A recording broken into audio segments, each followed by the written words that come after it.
अगर आप भी चाहते हैं कि JM म्यूजिक के ऑडियो वीडियो सबसे पहले आप तक पहुंचे, तो लाल बटन को दबाकर चैनल को सब्सक्राइब जरूर करें और साथ में बेल आइकन को दबाना न भूलें। मनीष रक्सौल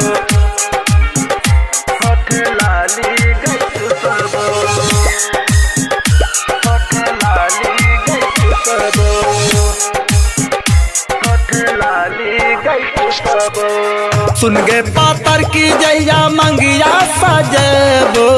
सुन गे पातर की जैया मंगिया सजेबो, डीजे बाजा के हठ लाली गई चुसबो, डीजे बाजा के हठ लाली गई चुसबो, कोबर के राती तोरा दिन में सतेबो, कोबर के राती तोरा दिन में सतैबो, डीजे बाजा के हठ लाली गई चुसबो, डीजे बाजा के हठ लाली गई चुसबो, सुन के पातर की जैया मंगिया सजेबो, डीजे बाजा के हठ लाली गई चुसबो, डीजे बाजा के हठ लाली गई चुसबो, हठ लाली गई चुसबो।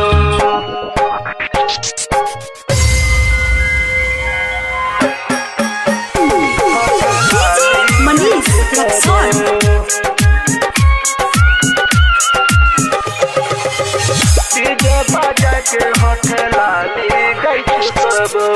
तोहर गए बाबू के गए फोन गए के लियो,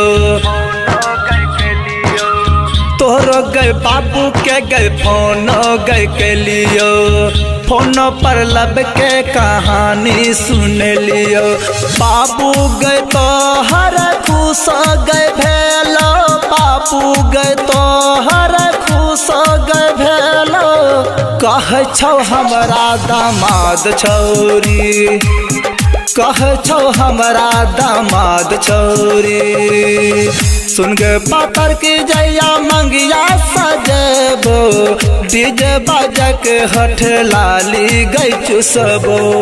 डीजे बाजा के हठ लाली गई चुसबो, हठ लाली गई चुसबो।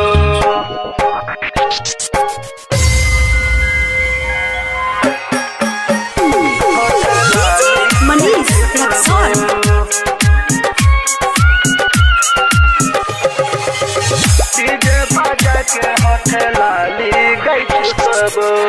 तोहरे गए चलते छरी दिलियो पढ़ाई,